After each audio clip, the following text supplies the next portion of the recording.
자, 문학에서는 우리가 이 고전문학, 현대문학에서 가장 대표적인 작품들만 좀 정리를 해볼 건데요. 특히나 고전문학 같은 경우에는 이제 시대별로 맨 처음에 고대가요부터 시작을 해서 가장 대표적인 작품, 두세 작품만 좀 잡고 갈 겁니다. 자, 처음에는 우리가 이제 고대가요. 고대가요. 갈래는 제가 띄워놨는데요. 여러분들 제가 지금 펼쳐주셨으면 하는 그 페이지 있죠? 황조가 있던 페이지. 거긴 이거 없어요. 앞쪽에 문학 갈래에 있습니다. 하지만 안 피셔도 됩니다. 왜냐? 제가 말씀드렸죠? 과감하게 안 나올 건 치고 가겠다고. 갈래에 대한 문제를 만약에 낸다면 고려가요에 대한 갈래를 물어보거나 시조나 가사에 대한 갈래를 물어보지 절대 고대가요에 대한 갈래를 물어보지는 않습니다. 그러니 저는 흐름상 설명을 하는 거고요. 그냥 여기서는 들으십시오. 듣고 작품에서 필기를 들어가세요. 자, 먼저 고대가요. 고대 부족국가에서 삼국시 초까지 불렸던 노래를 고대가요라고 합니다. 원시 종합예술에서 분화됐다라고 하는데 원시 종합예술이 뭐냐면요. 말 그대로 우리가 알고 있는 우리가 생각하는 예술의 범주를 다 합쳐놨다고 생각을 하시면 돼요. 자, 원시인이에요. 겨우 빤스 같은 거 밑에만 하나 가리고 있어요. 앞에 횃불 켜놓고 지팡이로 이렇게 막 짚어가면서 우가우가 하면서 돌고 있어요. 그 의미 없어 보이는 행위 속에 모든 게 다 들어가 있다는 거죠. 춤도 있고요. 노래도 있고요. 그 안에 문학성도 있을 수 있고요. 그죠? 그런 걸 종합예술이라고 해요. 거기에서 가사에 해당되는 부분만 쏙 빼가지고 이 내려오는 것들이 고대가요예요. 참고로 현대 시는 시라고 하는데 고전 시는 시라고 안 하고 고전 시가라고 하죠. 즉 문학으로서 오늘날처럼 글을 쓰기 위해서 글로서의 어떤 문학 작품으로 남긴 게 아니라 노래 가사가 지금까지 내려오는 게 전부 다 이 고전 시가라는 이름으로 내려왔다는 거예요. 노래 가짜인 거죠. 그죠? 이때도 그래서 우가우가 했을 때 그 부르던 그 내용들이 가사들이 내려오는 것이다. 그래서 종합예술에서 분화된 형태이다. 특징은요. 집단적 주술적에서 개인적 서정시로 넘어온다라고 되어 있습니다. 왜 집단적 주술적이냐면요. 당연히 이때 당시에 즉 농경생활이 시작되기 전에는 뭘로 먹고 살았어요? 그렇죠. 수렵도? 채집. 그렇죠. 수렵 채집. 수렵 채집은 나 혼자서 할 수 있는 게 아니죠. 공동체의 힘 그리고 그들 사이의 어떤 연대감 이런 것들로 먹고 사는 거란 말이에요. 그리고 그때 당시에 사람들의 목적은요. 굉장히 어떤 삶의 질이 향상된 이런 걸 바라는 게 아니라 말 그대로 살아남는 거예요. 살아남는 거. 그러다 보니까 그 모든 사람들이 하나의 힘으로 뭉쳐서 내일 먹을 게 잘 잡혔으면 좋겠다. 많은 열매가 있는 곳에 가서 딸 수 있었으면 좋겠다. 아주 기초적인, 기본적인 이런 것들을 노래했었어요. 우리에게 우리를 다스릴 왕을 내려주세요. 혹은 우리에게 내일 먹을 것들이 풍부했으면 좋겠어요. 아주 기본적이고 집단적이고 주술적이라고 해서요. 굉장히 뭐 어떤 이 종교적인 이런 느낌 안 가셔도 돼요. 우리에게 왕을 내려주세요. 집단의 소망이죠. 그럼 주술이라고 보는 거예요. 내일 먹을 것이 많았으면 좋겠어요. 단체로 그렇게 소망을 하고 있죠. 주술적이 되는 거예요. 자, 집단적 주술적 성격이 있었다면 점차 농경생활이 시작됩니다. 농경생활이 시작되면서부터 더 이상은요. 집단의 힘이 아니라 나 개인의 혼자의 힘으로도 생활을 영위할 수 있게 돼요. 사람은요. 배가 불러지면은 그 다음에 추구하는 거는 정신적 영역이에요. 그러니 먹고 사는 거에 급급했던 그 시기였다면 나중에는요. 먹고 살만해지니까 내 안의 정서에 대해서 주목하게 됐다라는 거예요. 그래서 내가 외로운지 내가 슬픈지 자 나만의 정서에 대해서 노래하는 개인적 서정시로 바뀌어갑니다. 집단적 주술적에서 개인적 서정시로. 이때 당시에 글자 있어요 없어요? 없죠. 입에서 입으로 전달이 돼요. 그러면 입을 한자로 뭐라 그래요? 구라고 하죠. 구전됐다라고 하는 거는 글로 내려오는 게 아니라 입에서 입으로 전달이 되다가 나중에 한문으로 기록하게 되는 거죠. 그리고 기본적으로 이 노래의 가사에 해당되는 내용만 전달되어서 내려오는 게 아니라 배경설화랑 같이 내려옵니다. 어떠한 사연이 있었는데 그때 불렸던 노래가 이거야 라는 식으로 같이 세트로 내려온다는 거죠. 그렇기 때문에 아직까지는요. 이런 시가 문학이 서사문학이라고 하는 거는요. 말 그대로 스토리가 있는 긴 문학하고 분리가 된 게 아니죠. 기나긴 이야기 속에 시가 문학이 같이 있다라는 거잖아요. 아직까지는 완전히 분리되지 않았다. 대표적인 작품 한번 보겠습니다. 유리왕의 황조가. 자, 대표 작품 몇 개만 본다고 했었는데요. 여러분들 페이지에 341페이지요. 341페이지. 자, 여기서 보시면은요, 이것도 그러면은 배경설화가 있겠죠. 네. 유리왕이 본래 본부인 송씨가 있었어요. 근데 송씨가 죽고 나니까 두 명의 첩을 들입니다. 네, 한 명이 화희, 또 다른 한 명이 치희. 이렇게 두 명. 근데 화희는요, 이 유리왕이 다스리던 그 나라의 백성이었고요. 치희는요, 중국 민족이었어요. 둘이 사이가 당연히 좋을 리가 없겠죠. 한 남자의 첩인데. 사냥 나간 사이에 둘이서 신랄하게 싸우는 거죠. 내 화희가 너는 어찌 다른 나라 민족이 이렇게 경거망동하느냐 했더니 화가 난 치희는요 돌아가 버려요. 유리왕이 왔을 때 치희는 어디 갔느냐? 중국으로 돌아갔습니다. 당연히 가장 늦게 맞아들인 사람이 가장 더 예쁘고 젊겠죠. 치희에 대한 아쉬움에 한 걸음에 막 이 중국으로 달려가는 거예요. 근데 결국은 치희의 마음을 돌리지 못했고 데리고 오지 못해요. 그래서 혼자서 돌아오는 길에 터덜터덜 오다가 나무에 이렇게 기대에 앉아가지고 하고 한숨을 쉬는데 하필이면 그 위에서 꾀꼬리가 커플로 쌍쌍이 노래를 부르는 거예요. 더 속상하잖아요. 나는 지금 솔로로 돌아가야 되는데. 그걸 보면서 불렀다라는 노래가 바로 황조가예요. 자, 내용 보세요. 헐헐 나는 적개꼬리 암수 정답게 논이는데 외로울 사이 내 몸은 네와 함께 돌아갈고.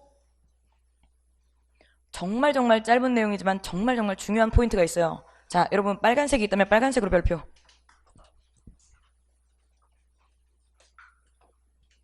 꾀꼬리.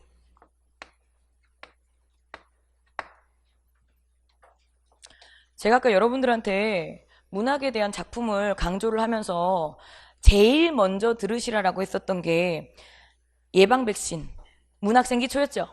네, 그걸 들으시라는 이유가 바로 이런 것들 때문에 그래요. 왜냐면 문학에서만 쓰이는 용어가 있어요. 문학을 감으로 잘 푸시는 분들이 있잖아요. 근데 그분들도 막히는 것 중에 하나가 다음 작품에서 객관적 상관물로서 쓰인 자연물에 대한 설명으로 옳은 것은 이렇게 나오면은 객관적 상관물이 뭐야? 막힌다라는 거죠. 근데 객관적 상관물은 문학에서 굉장히 흔하게 나오는 용어예요. 그 용어들을 설명해 놓은 게 바로 그 예방백신이었어요. 무료 특강. 자, 꾀꼬리가 바로 이 작품에서의 객관적 상관물의 역할을 하는 아이입니다. 객관적 상관물.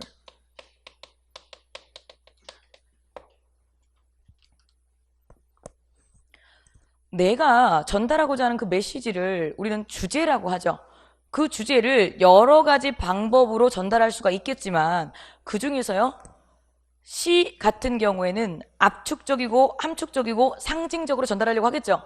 나 지금 이별해서 나 너무 슬퍼. 이건 문학이라고 볼 수 없어요. 있는 그대로의 사실 그대로의 내 정서를 그대로 전달하고 있잖아요. 내 정서를 전달하기 위해서 다른 대상을 빌려오고 다른 대상을 끌고 와서 내 정서를 간접적으로 알게끔 한다라는 거죠. 자, 이거에 대한 정의가 지금 어디 있냐면요. 여러분들 이 밑에 이해와 감상의 두 번째 키워드 보이십니까? 두 번째 키워드 보시면은 자, 밑줄 좀 그어보십시다. 객관적 상관물이란 밑줄. 시에서 화자의 주관적인 정서를 직접적으로 나타내지 않고 객관적인 대상을 통해 드러낼 때 사용되는 소재. 그리고요, 여기는 물결 밑줄. 화자의 정서를 강조하는 역할. 객관적 상관물. 화자의 정서를 나 지금 슬퍼, 나 지금 외로워 말로 표현하는 게 아니라 이 정서를 드러내기 위해서 빌려오는, 끌고 들어오는 그 대상들을 전부 다 객관적 상관물이라고 한다라는 거예요. 자, 예를 한번 들어보도록 하십시다. 앞에 잠깐 보세요. 예를 들어서요, 나랑 상반되는 대상을 끌고 올 수도 있고 나랑 동일한 정서의 대상물을 갖고 올 수도 있고 감정이입의 대상물을 갖고 올 수도 있어요. 상반되는 거는요, 내가 만약에 크리스마스 이브에 빨간 날에 할 것도 없고 잠들었다가 26일 날 눈 떴으면 좋겠네 막 이런 생각하고 있는데 편의점에 내려갔어요. 편의점에 내려가가지고 혼맥이나 해볼까? 맥주를 딱 사려고 하는데 커플이 막 들어와요. 자기 이러면서 막 들어오는데 어머, 애들은 어쩜 목도리 하나를 둘이서 같이 들고 와요 막 이렇게 자기 이러고 들어와서 나는 혼맥을 하려고 이렇게 손을 뻗고 있는데 우리 오늘 이 파티할까? 하면서 막 샴페인을 고르고 있어요. 그럼 어때요? 맥주로 가던 손이 소주로 가겠죠. 짜증나 하면서. 그러면 그 커플은요, 존재 자체만으로 나의 그 외로움을 더 부각시킨 역할을 해준 거죠. 그죠? 내 정서와는 상반된 객관적 상관물이 등장했다라고 보는 거예요. 자, 동일은요? 나 이번 모의고사 때 지난번보다 5점 떨어졌어. 속상한데 나 5점 떨어졌다고 속상해하고 있는데 옆에 친구가 와가지고 야, 나 20점 떨어졌어. 이러고 있는데 한 명 있다 와가지고 다 밀렸었어. 이러면 셋이 모여있으면 비슷한 정서의 사람들끼리 서로 이 짜증남과 스트레스를 더 부각시켜주는 역할을 하겠죠. 나와 비슷한 정서의 대상물이 내 정서를 더 부각시키는 역할도 해준다라는 거예요. 근데 제일 중요한 건 뭐냐? 이 아이. 감정이입. 감정이입이라고 하는 것도 여러분들이 문학 문제를 푸실 때 정말 많이 보시게 될 단어인데요. 말 그대로예요. 감정을 집어넣는다라는 거예요. 그 대상이 실제로 어떤 정서를 가지고 있는지는 별로 중요하지 않아요. 내 기분에 따라서 달리 보인다라는 거죠. 예를 들어서 강아지가 멍멍멍 했어요. 내가 막 기분이 너무 좋아요. 그러면 야, 저 강아지도 뭘 안 해. 저 노래 부르는 거구나. 기분이 좋구나. 그러면 내 감정을 집어넣은 거죠. 감정이입이에요. 근데 내가 너무너무 슬퍼요. 속상하고 막 눈물이 날 것 같은데 강아지, 아까 그 똥강아지가 똑같이 멍멍멍 했을 때 너도 우는구나. 너도 울고 싶구나. 그러면 걔는 그냥 가만히 멍멍멍만 했을 뿐인데 내 정서를 바탕으로 집어넣어서 해석했죠. 그걸 감정이입이라고 해요. 여러분들이 나중에 중요하게 배울 작품 중에 이 백석의 여승이라는 작품이 있어요. 너무너무 먹고 살기 힘든 1930년대 때인데 남편이 돈 벌러 간다고 나갔다가 10년이 넘도록 돌아오질 않아요. 아이랑 같이 남편을 찾아 나섰는데요. 결국은 그 길이 너무나도 고되었는지 아이마저 죽고 말아요. 그래서 결국은 이 여자는요. 머리 다 밀고 여승이 돼요. 그런 내용인데 거기서 뭐라고 나오냐면 이 여자가 산절의 마당길에서 머리 미는 날, 그날 상꽁도 섭게 울은 슬픈 날이 있었다. 여인의 머리오리가 눈물방울과 같이 떨어진 날이 있었다. 이렇게 나와요. 상꽁도 섭게 울은 날이 있었다. 상꽁이 뭘 알겠어요. 근데 이 여인의 개인적인 정서가 너무나도 슬프다 보니까 어디선가 들려오는 상꽁 소리가 너무나도 서럽게 느껴지는 거예요. 그러면요 여기에서 여인의 슬픔의 정서를 상꽁에 이입했다라고 나오겠죠. 감정이입의 대상물로서 그 상꽁이 쓰이겠죠. 네, 이걸 다 묶어서 화자의 정서를 대신 드러내거나 부각시키기 위해서 쓰인 자연물들을 전부 다 객관적 상관물이라고 보는 겁니다. 그럼 보세요.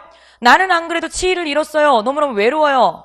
슬프고 돌아오는 길에 한탄을 막 하고 있는데 하필이면은 커플 꾀꼬리가 여기서 꾀꼬리 하고 있어요. 그러면 나랑 상반된 정서의 이 꾀꼬리들 때문에 내가 솔로라는 게 더 부각되고 더 외로워지겠죠. 그럼 이때의 꾀꼬리는 만약에 문제에서 등장을 한다면 화자의 정서와 상반되는 객관적 상관물의 등장을 통해 화자의 정서를 부각하였다 이렇게 나오겠죠. 강조하였다 이렇게 나올 거고요. 네, 객관적 상관물 앞으로 굉장히 자주 보시게 될 용어입니다. 자, 그 다음 두 번째 포인트, 암수정답게 논의는데 외로울사 이 내 몸은 네와 함께 들어갈고 외로워라 라는 말이죠. 자, 나 외로워 직접적으로 자기 감정에 대해서 드러내줬잖아요. 이런 걸 갖다가 감정의 직접 표출이 드러나고 있다 라고 하는 겁니다. 감정의 직접 표출.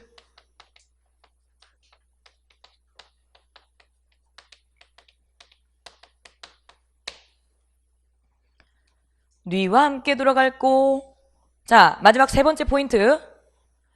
여기서 유리왕의 황조가에서요. 자, 시상전개 방식이 또 중요합니다.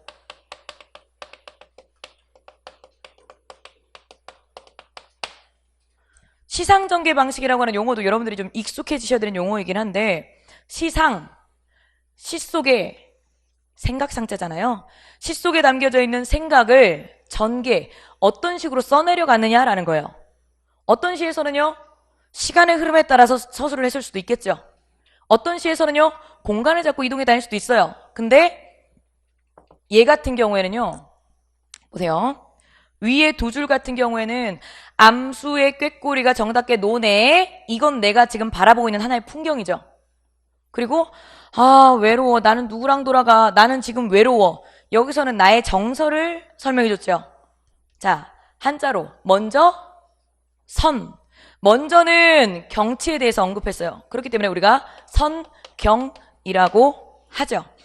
아래쪽에서는 내 주관적 정서를 드러냈어요. 뒤, 후. 그리고 정서를 드러냈다. 후정. 그래서 이걸 합쳐서 우리가 선경후정이다라고 하는 거예요. 선경후정. 먼저 경치 드러내고 나중에 내정서 드러내고.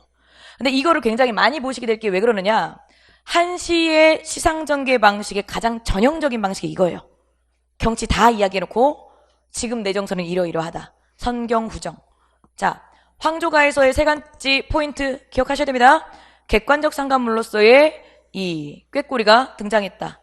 화자의 정서를 직접적 표출하였다. 시상전개 방식, 먼저 경치를, 나중에는 자기의 정서를 드러내는 선경후정의 방식을 사용하였다. 그리고 혹시 모르니까 이것도 좀 써놓으십시오. 선경후정이 방금 제가 말씀드렸잖아요. 원래 한시를 쓸 때 전형적인 시상전개 방식이라고. 문제를 만약에 꼬아서 내면은요, 위시에 대한 설명으로 옳은 것은 했을 때 선경후정의 시상전개 방식을 쓰고 있다. 이러면 쉽게 나오는 거고요. 한시의 전형적인 시상전개 방식을 여기서도 활용하고 있다. 라고 한다면 뭐야? 한시의 전형적인 시상전개 방식이 뭐야? 그러면 이제 그때부터 못 푸는 거죠. 써놓으세요. 선경후정은요, 한시의 전형적인 시상전개 방식이 된다라는 거예요.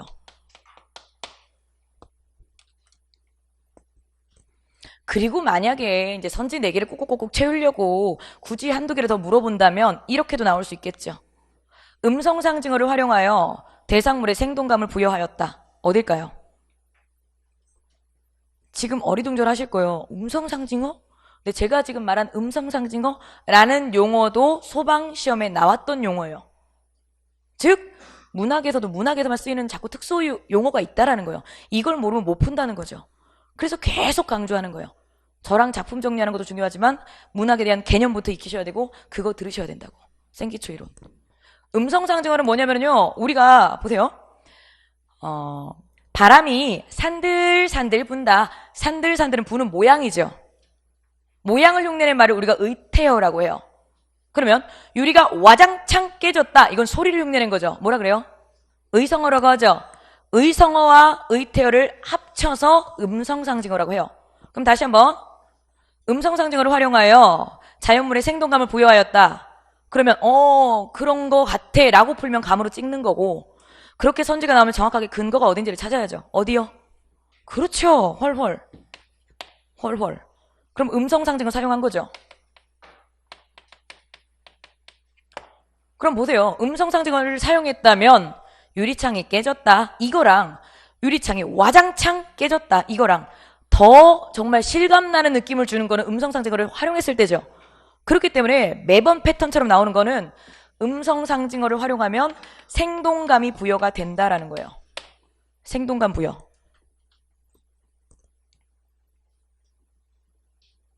자, 필기 다 들어가셨죠? 네. 이 작품에서의 포인트는 여기. 마무리 정리하십시다. 밑에 키워드 좀 보십시다. 자, 이해와 감상의 키워드. 그래요. 중요한 것만 지금 정리해놓은 게 키워드잖아요. 시상전개 방식 제일 먼저 나왔네요. 1, 2구에서는 자연물에 의지해서 시상을 정리했고 3, 4구에서는요. 정서를 제시했대요. 자, 네모 박스. 선경후정의 방식. 그리고 아까 두 번째 꾀꼬리의 역할 밑줄에 했었죠. 자, 여기 따라오십시오. 네 번째 줄. 꾀꼬리와 화자의 처지를 대비. 또 밑줄이요. 사랑하는 사람을 잃은 화자의 슬픔과 고독한 심정을 효과적으로 강조. 자, 참고로 국어가 또 문학이 또 조금 어려운 이유 중에 하나가 같은 의미인데 용어를 자꾸 바꿔요. 여기서 지금 대비라고 나왔죠. 대비, 대조, 상반 다 같은 말이에요. 대비, 대조, 상반. 기억해 두십시오. 대비, 대조, 상반. 왜 이걸 기억하라고 하냐면 용어가 다 비슷비슷하지 않아요? 대응이라는 말도 있잖아요. 그럼 뭐 대비나 대응이나 비슷한 거 아닌가? 대응은 짝을 이룬다라는 거고 대비는 반대라는 소리예요. 대비, 대조, 상반 기억해 두십시오. 그리고 이거 아까 제가 이렇게 말씀드렸잖아요. 치희랑 화희 있었는데 떠나간 게 누구라고요? 치. 우리가 당군신화 배웠을 때 당군신화 내용을 고지고대로 믿지 않잖아요. 어떻게 곰탱이가 사람이 되고 곰탱이가 애를 낳고 그게 당군이 되고 그럼 우리는 곰부족? 곰민족? 말이 안 되죠. 그걸 다 의역해서 해석을 했을 때 토테미즘 사상이다. 호랑이를 섬기는 부족, 곰을 섬기는 부족이 있는데 하늘을 섬기는 부족이 와서 그 중에 곰탱이를 섬기는 부족이랑 결합을 해서 거기서 자리를 잡았구나. 이렇게 다 이해를 하잖아요. 이것도 역시 마찬가지라는 거예요. 진짜로 화이치 어떤 여자라기보다는 학자들은 이렇게도 해석을 해요. 남은 거는 그럼 화이죠. 얘가 사라졌고 치자가 꽝치자라고 보는 거죠. 화는요 벼화자라고도 봐요. 그러면은요 꽝은 사라지고 벼는 남았죠.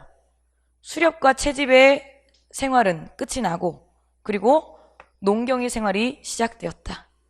아까 그랬죠. 수렵과 채집의 생활일 때는요 집단의 힘이 필요하기 때문에 그들을 이끌 수 있는 지도자의 역할이 가장 강력하고 절대적이에요. 근데 점차 농경사회로 시작이 되었을 때 어때요? 집단적이고 주술적인 힘보다는요 이제는 농경으로 인해서 조금씩 먹고 살기 시작해지면서 내 개인적 정서에도 주목하게 된다고 했었죠. 지도자의 권한이 약해진단 말이에요. 그런 상황 속에서 고민을 하고 있는 그 모습을 이런 식으로 그려냈다 라고도 해석을 한다는 거죠. 원래 숨겨져 있는 의미가 더 재밌죠. 그쵸?